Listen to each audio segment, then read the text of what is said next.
pretty slick. I might have to get me one of them for Weston. My grandma's the only person I know that was an old woman. She was 68 years old, running through the woods with her. She had a squirrel club. Yeah, that was Grandma.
Right there, like 30 yards away. Is he on top of it to the left of the tree? No, that's not him. He's right behind the tree, but he might have crossed over. So just keep an eye on that dirt. Yeah, he is. Okay. He was still on there. He jumped down on the ground now, so we need to make some ground up and then find and try to see where he's gonna crawl up. Does that make sense?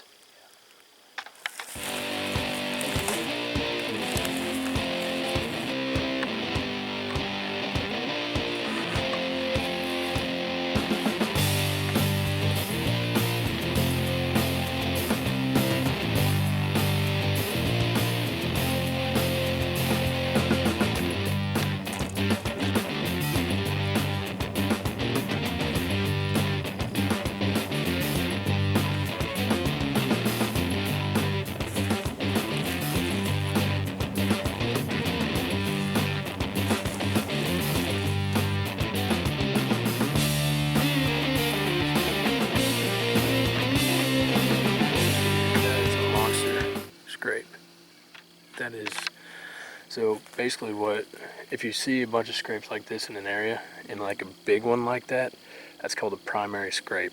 Yeah. So the secondary scrapes are, like, it's primary because it's close to bedding area or food, and it's actually in between both. We got all them white oaks behind us, Yeah. and that bedding area in front of us. Yeah, scent post. So, like back there, they weren't as big, so I would classify that as secondary, which means that buck is just traveling that direction, and he's like, oh, I'll make a scrape right here. This is my spot. This is where I travel. So, but a primary one will attract multiple deer.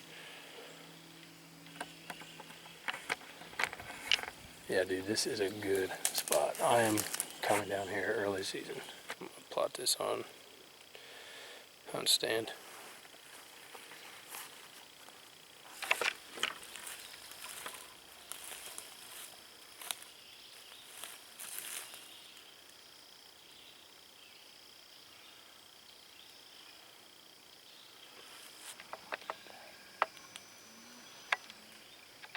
He's sitting right there. Do you see him? I'm ready whenever you are.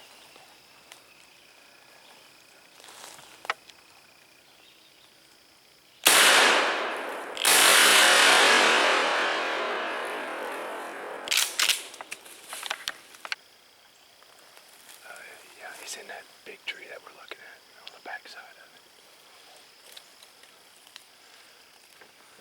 I see him. He's on the back side. Step here.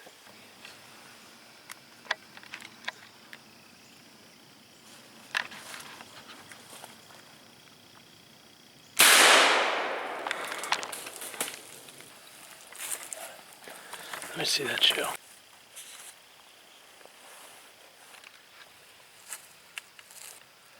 Lots of people have different ways of carrying out their game. You get a 49-cent laundry pin from Amazon. You can really clip them anywhere, but I like to hang them head down so blood can drain while you're walking. You just grab a hold of the little tendon back there and find it and poke right through it.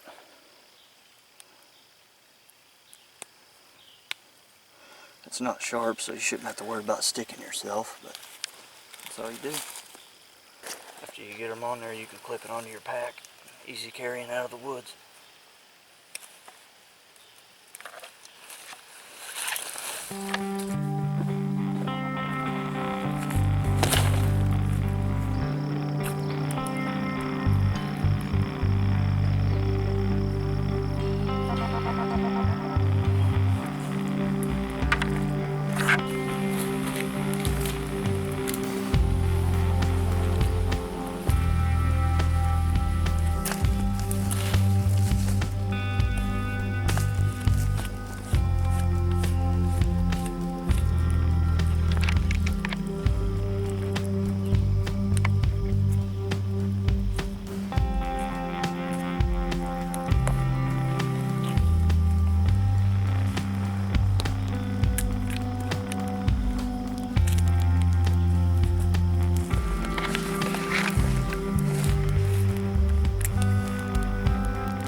All we're gonna do is we're gonna add some salt and pepper and kind of church this up a little bit.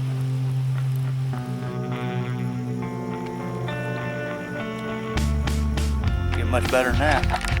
I was telling Shane off camera that I get more enjoyment out of doing stuff like this than if I would, you know, shoot my 5 squirrels and just get out of the woods. You know, when we're doing this, we're adding another aspect to the hunt, you know, and if you kind of gave up small game hunting, you know, because, you know, there's not enough meat there for you or whatever your reason is, maybe it just got boring, I assure you, if you do something like this and change it up, add another element to the hunt, it brings in a whole new realm of excitement.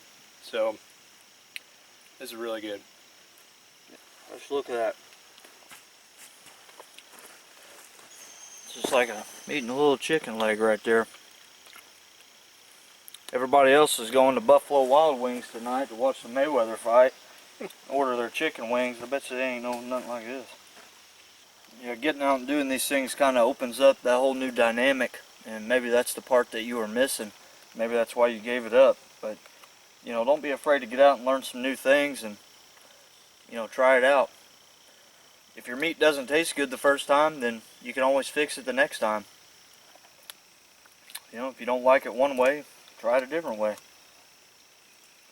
It's your outdoors. It's your battleground.